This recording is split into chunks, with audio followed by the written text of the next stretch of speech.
we're here at Highland Meadows in Watertown, and I don't know if you can see behind me, but the view here is insane. Great place to play golf, and I'm sitting here with pro golfer, storyteller, and the professor himself, Peter Beams. Pete, how's it going? Good to see you again. Well, it's wonderful to be here. I mean, this is one of the nicest places in the world. Man, no kidding. Yeah. Like, honestly, you just look behind you like, oh, Yeah. wow. Yeah. And, you really are one of a kind. You have authored so many stories. There's tons of articles about you, and we'll get into that shortly. But the first thing I want to talk to you about is you played with pros like Gary Player, Arnold Palmer. I just want to know, where did everything start for you? It all started in Wales when I was 3 with my dad. My dad was just a lover of anything America. He loved Bobby Jones. He loved Fred Astaire. And he kind of imbued in me this idea of go west, young man, and, make something of yourself. Of course, I didn't realize it'd end up here with you at Highland Meadows. And it led you to playing with all of these pros. And when I read an article about you here in the Golfer's Journal. Yes. And there you are, right there. Yep. I read about your experiences with Gary Player. Can you tell me a little bit about that? Well, when I first went to South Africa in 1967, Gary had come to England, I think in 1955. He just had a couple of pairs of trousers, a belt that held it up. It was actually doubled for his tie. He had no money, and he became one of the greatest that ever lived. So there was kind of a mutual respect for both of us, and he helped me with money, clothing, and I would play with him in a lot of practice rounds, which was a tremendous help because people like him you were never going to play with. But he took pity on me, and it really helped. I remember reading that too in The Man Riding Clouds. I remember he mentioned there was something in there at the end talking about, like, saying, hey, Pete, your time is up. When that happened, how did that make you feel?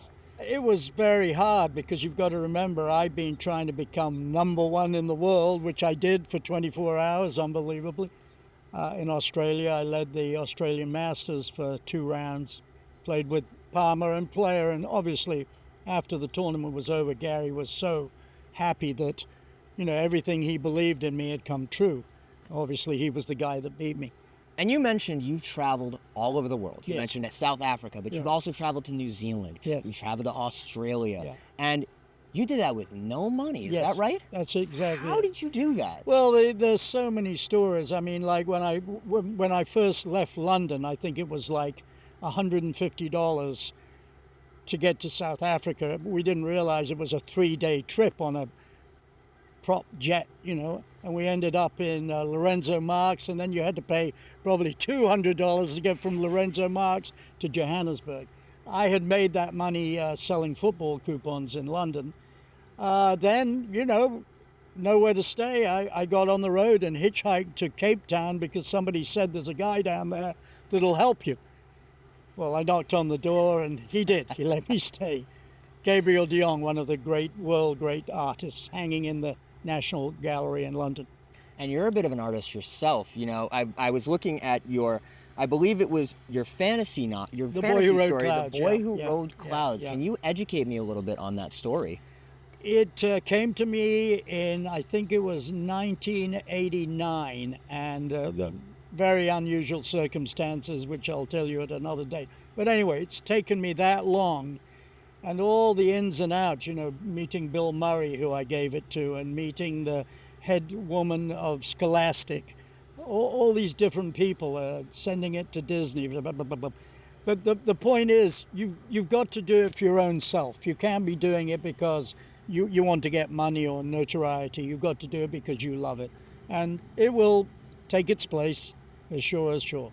And you just keep going until you get it so good that people want to read it. I noticed that throughout this article about you, and it just sounds like you're an absolute dreamer who shot for the moon, no pun intended, Yeah. and landed exactly where you wanted to. And you landed here in Watertown. Yeah. How did that happen? How did Well, you that end up was here? pretty remarkable. I was married at the time, and I was in Florida with our little baby, and I was teaching at a driving range, and this guy came, Doug Horton from Thousand Islands and said he wanted somebody to teach up here. Well, everybody, when they found out it was $25 a green fee, because down there it's like 200, jumped out of the windows. I was the only guy left standing. I said I would go because I'd been up to New Hampshire and I knew that it could be really good, and it's been the greatest time of my life. Well, Pete, you've got a ton of stories you're sharing. And, you know, there's so many stories, they could probably make a movie about you at this point. Right. I feel like they could do that. They're going to do that. Oh, no kidding. Tell me about that. Yeah. Well, a guy that I knew many, many years ago when he was about 12 or 13 at Princeton at the golf course there, he and his brother, I used to teach. And then they saw the article in the Golfers Journal. They got in touch with me. Their friends are in the movies, and they said, you know, they want to make a movie. And then they found out that Tom Holland was a great golfer. He looked kind of like a young me. And so boom, I can see the resemblance. It's going along. Well, he's earmarked. You can't say he's going to do it. You guys look similar right now. Yeah. Right. Wow, that's a great... Now I gotta say, Yeah. you've been through all these experiences in your life. You know, whether you're as a golfer, as a storyteller, but also as a professor. Is that correct? Well, they nicknamed me that because they said I knew too much about golf, which I probably do. But And I just found it so humorous when I read it. Yeah. When I read in that article that you just showed up and started coaching. yes, well, I did at Pebble Beach. We lived there, and that's where my son was born. And I used to go to the driving range and teach. Totally illegal. As we begin to wrap up, and I would really love to go and hit a couple balls with you. Yeah. But before we do, you know, you're an inspiration, and to dreamers alike. What's something I even want to quote something that Daniel Riley mentioned here. You said, when you've done something, the universe tends to continue putting you in touch with people. Yes. What does that mean? Well, if you follow your dreams and you don't do any harm to anybody, you'll find that the universe buoys you. I don't think I've ever gone out trying to do something where the universe dropped me. It always kind of held me up, no matter how absurd the situation was. I mean, being in, for instance, Sydney, and I needed to be 3 days later in a golf tournament, and I got out on the road and hitchhiked, and the most incredible things happened. A student took me in and played the harp, so I went to sleep.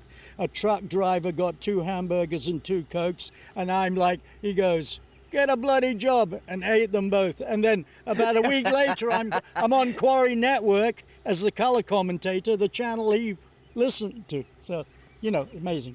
Well, Pete, it's been a pleasure talking with you here. Now, I'd love to play some golf with you, if you don't mind. Okay, yes. Let's do it. Let's go hit some balls. Yeah, let's go hit some balls. Let's see, golf balls. And get a hole in one.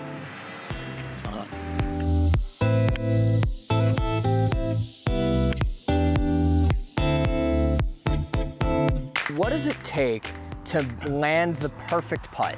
You've got to look at what you're putting at. So we'll look from here to there, 15 feet. And I'm looking pretty difficult because it kind of goes down that way. But looking where we are on the putting green, it looks to me like it goes from right to left. And the good idea is to go around the other side. And how to hole it? Well, you want your hands on pretty soft. You don't want to be charging it. I'm going to go a little on the outside of the right. That's where I think the flag. Okay, you see it did. So exactly. So it was much more than I thought. So I want to go a little more to the right. Again, it really turns. So that's the only way you can find out is practicing. I've got to go further out. Hey, there we go. Yeah. So it's a question of elimination. But what I said from the beginning there was it looked like it went from right to left. So Any you more want to see? questions? Let's see if I can sink a putt. All right, if you can do it, then we know we can teach people. So your hands are on pretty soft, and you're going to aim that putter blade probably out here somewhere. How's my stance? Does my stance look Yeah, good? that's good. Yeah. Get in there, get in there, get in there. Ah! Can the wind just push that a little bit? Well, maybe if we wait for a day or two, maybe the wind will pick up. Pete, I had a question for you Yeah. too. Yeah. I noticed your eye. Yes. You lost your eye to a Portuguese man o' war, correct? In Australia. How does that affect when you play? Not at all. When it happened, when I was on the train in 1970, I was going to Sydney, bumped into a guy on the train whose friend was experimenting with lasers. And anyway, he helped. But I decided, as soon as I realized I was losing the eye, that I'll become the best one-eyed golfer that ever lived. And it makes you look sick. I love it. All right, let's see what I got.